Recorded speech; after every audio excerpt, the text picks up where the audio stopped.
Diouf Show avec Nicolas et Hippolyte. Salut tout le monde, bienvenue dans ce 9ème numéro du Diouf Show. Cette semaine malheureusement de retour d'Hippolyte. Salut Hippolyte, comment ça va? Eh oui, ça va très bien, voilà. Je me porte comme un bon Diouf en pleine forme, donc je suis heureux. Comment vas-tu Nicolas? Eh ben moi ça va pas mal, ça va un peu moins bien que la dernière fois, mais ça reste tout à fait cordial et puis on est là pour les auditeurs, donc on est content et puis voilà, on repart sur un nouveau chapitre, donc ça va être sympa. Ouais. Et Ça on m'avait a... manqué là, un petit Diouf Show, ça faisait 2 semaines là, ça me fait plaisir. Bah moi du coup j'étais là, donc pas continuité, après voilà, ouais, bon c'est pas pareil, mais c'est pas grave. On va quand même s'amuser ensemble pendant une quinzaine de minutes, et on a du pain sur la planche. Hippolyte, est-ce qu'on commencerait pas comme d'habitude par revenir un petit peu sur les résultats de MPP? Eh oui, absolument. Car oui, cette semaine, Hippolyte, semaine intéressante, hein, il y a des choses à dire. Qu'est-ce qui t'a marqué? On remarque, alors je te lance un petit peu, les leaders ont été plutôt au rendez-vous, ou en tout cas, une forme de logique est respectée a priori. Oui, absolument. Alors déjà, la forme de logique, c'est-à-dire que Laguine et Malo, comme d'habitude, n'ont pas misé. C'est une constante. Et après, derrière, Nour Moka et Emeline, qui sont un petit peu en deçà du classement, ont un peu sous-performé en étant les deux dernières du classement. D'ailleurs, on voit que les femmes font ce qu'elles peuvent dans ce classement, mais aujourd'hui, avec une ségrégation, j'ai envie de dire, là-dessus. Et puis sinon, dans la moitié haute, on voit quand même un certain ordre par rapport les 4 premiers sont les 4 premiers au classement général, sont les 4 premiers au classement de cette journée, avec toi, Nicolas, en tête à la fois du classement général et du classement de la journée. Oui. Donc tout ça nous a apporté aussi, je trouve, une journée assez intéressante, parce qu'en fait, elle s'est vraiment jouée dans les détails, c'est-à-dire que tout le monde a un peu marqué, notamment sur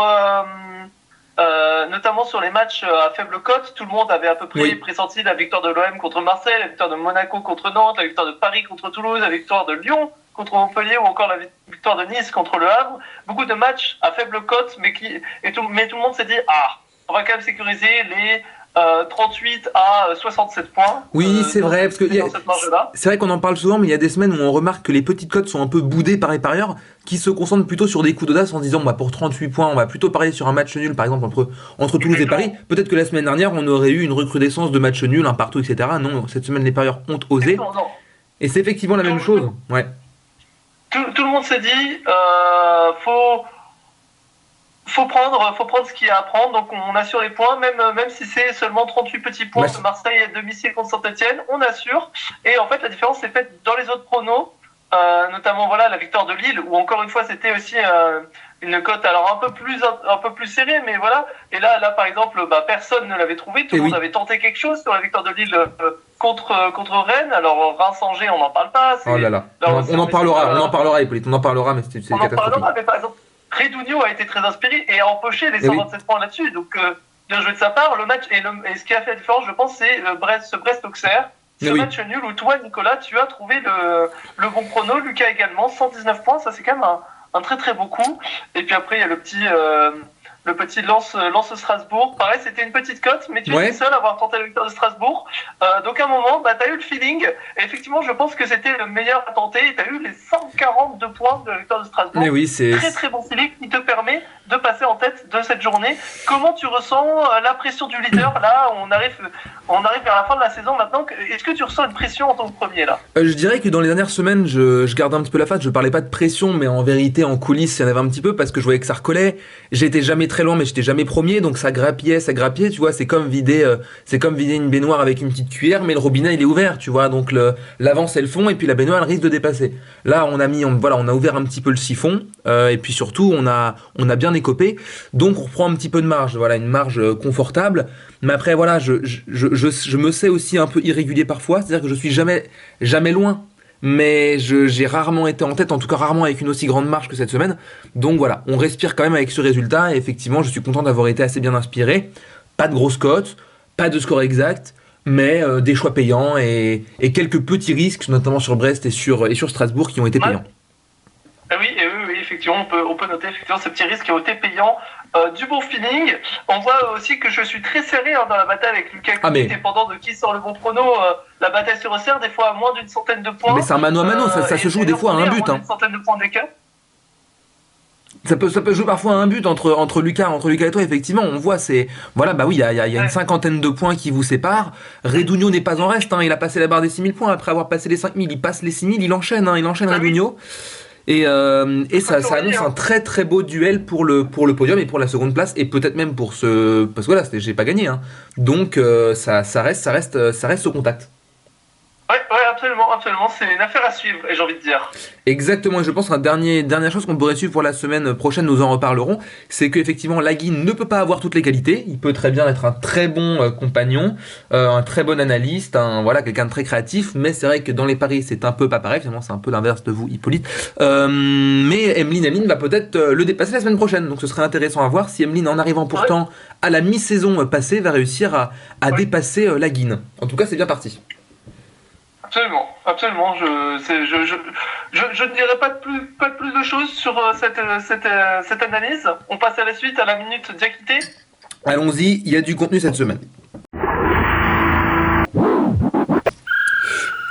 Est-ce que tu pourrais, Hippolyte, sortir le chronomètre? Qu'a fait notre champion d'Afrique cette semaine? Alors Hippolyte, je le dis chaque semaine, une semaine à oublier, mais là pour l'occasion c'est sincèrement une semaine à oublier. Oumar a été fantomatique et encore pire que cela, puisque ce week-end Oumar était remplaçant contre Angers, il est rentré à la mi-temps, il y avait 1-0 pour le SCO sur un coup franc direct en fin de mi-temps. Le coach Samba Diawara a décidé de lancer Oumar, qui est le seul avant-centre de métier désormais au Stade de Reims, puisque Amin Salama est parti au Torino, et que Jordan Siebatcheux s'est blessé assez gravement, donc Oumar est la seule solution expérimentée pour le moment en attaque. Il est rentré, le Stade de Reims a obtenu un penalty aux alentours de l'heure de jeu, et là, penalty gate, conflit avec Keito Nakamura sur la pelouse, sur le tireur. Keito Nakamura se saisit du ballon, Oumar Diakité le prend, on se chamaille, on discute, Diakité prend ses responsabilités, et envoie son tir au but en plein dans le mille de la tribune jonquée, malheureusement, et non pas dans le cadre. C'est donc le deuxième penalty manqué par Oumar en 2 rencontres, après la séance de tir au but contre Bourgoin, et on se demande bien quand est-ce que va se réveiller Oumar. Et ben voilà, ça fait même plus d'1 minute que de choses à dire, j'ai même pas eu le temps d'en placer une, mais tant la qualité de votre propos était bonne que j'ai rien à rajouter, si ce n'est statistiquement aussi un match famélique, seulement 45 minutes de jouer.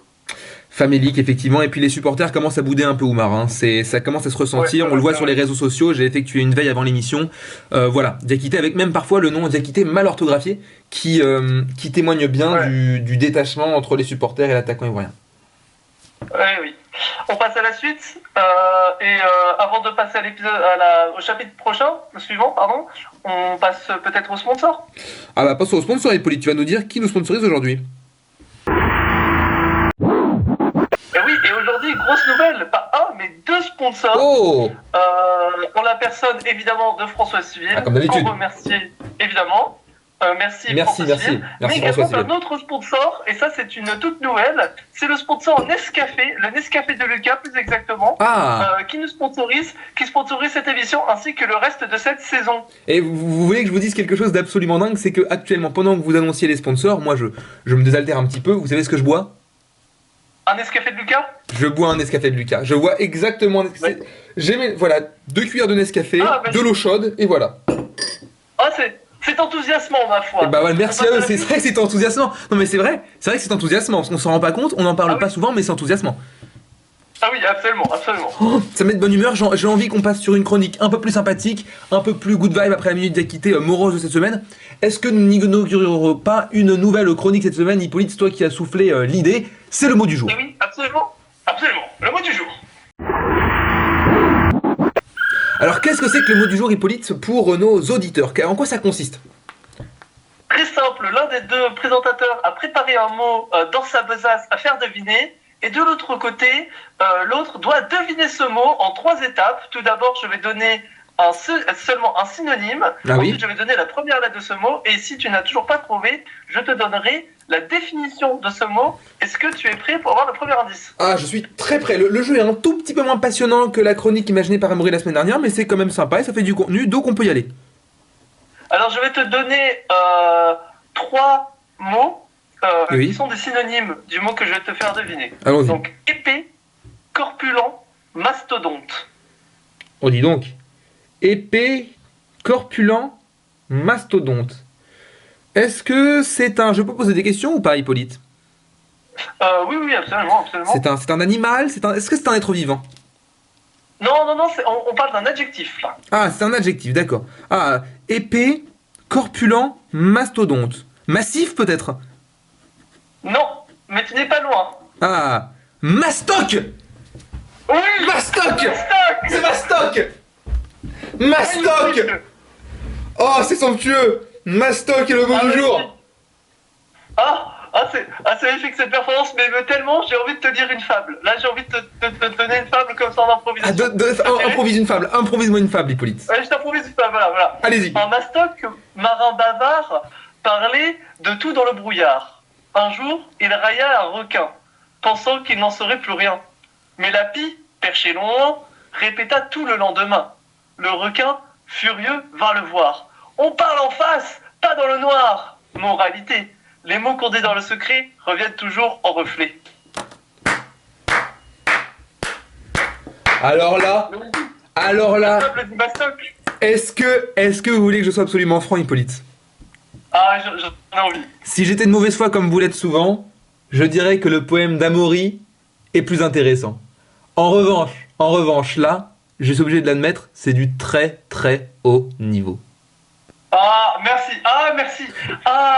Merci beaucoup. Mais Ça me touche. Je trouve que ce mot du jour est un beau moyen de réunifier ce duo. Oui, mais... après les déboires, après les doléances. Je trouve qu'on se retrouve à travers ce mot du jour. J'espère que ce n'est pas une façon mesquine de m'attaquer parce que j'espère que ça ne m'est pas dirigé. Ça pourrait? Non, c'est une simple femme qui m'est venue comme ça avec le mot mastoc. J'ai eu toute cette histoire-là. En improvisation comme ça, directement. Ouais, c'est l'improvisation. Et vous savez, vous êtes un artiste, Hippolyte. Hein. Ah, merci beaucoup. Je pense que nos auditeurs nous en rendent compte, mais chaque semaine, vous me surprenez, souvent en mal, mais cette fois-ci en très grand bien. Et comme vous dites, effectivement, je pense que cette chronique est un beau moyen de se réunifier tous les deux, et je suis très content de ça, parce que c'est vrai que c'est assez inconfortable quand on vit dans le conflit, et votre présence me devenait très désagréable. Ouais, je suis très content. Là j'ai eu un moment de connivence qui m'a profondément touché. J'ai envie qu'on passe à la suite tout de suite et qu'on parle toujours de beaux souvenirs et de beaux moments. Oh, ce serait magnifique, et en plus on fait le pont avec l'émission de la semaine dernière, puisque l'on retrouve la chronique Souvenir. Donc oui, Hippolyte, cette chronique que nous avons initiée la semaine dernière en votre absence, c'est tout simplement une chronique dans laquelle nous, présentateurs, revenons sur un souvenir de football, ou pas d'ailleurs, hein, peut-être que nous finirons comme chaque chronique par digresser, mais de parler d'un souvenir lié au football, le football que nous avons joué, que nous avons regardé ou dont nous avons parlé. Est-ce que vous voulez nous raconter une histoire aujourd'hui, Hippolyte? Ah oui, j'ai une histoire qui me vient comme ça à l'esprit. Alors c'est une histoire de spectateurs, de fans, de supporters, pas de joueurs. J'avais dans les 7-8 ans et mon père, très inspiré, a eu un plan fou qui était de nous amener à l'Abbé des Champs. Oh, somptueux stade donc de l'AJ Auxerre, fameux stade de l'AJ Auxerre. Absolument. Et c'était... je saurais plus dire exactement quelle année, je sais que tu seras capable de retrouver l'année, mais j'ai une très mauvaise mémoire des saisons, surtout quand c'est les périodes d'année 2010. Oui. Mais c'était l'année où Monaco jouait la montée et avait une équipe somptueuse. Eh ben, je crois que c'est la même année où Reims est monté en Ligue 1.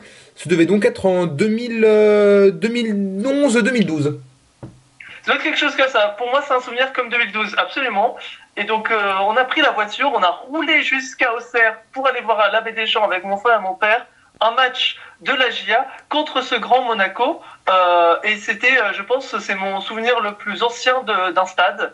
Et je suis très heureux que ce soit un match de Ligue 2, un match à Auxerre, à l'Abbé des Champs, qui ont d'ailleurs perdu 3-0. Lamentablement. Mais c'est comme ça, contre une équipe de Monaco injouable.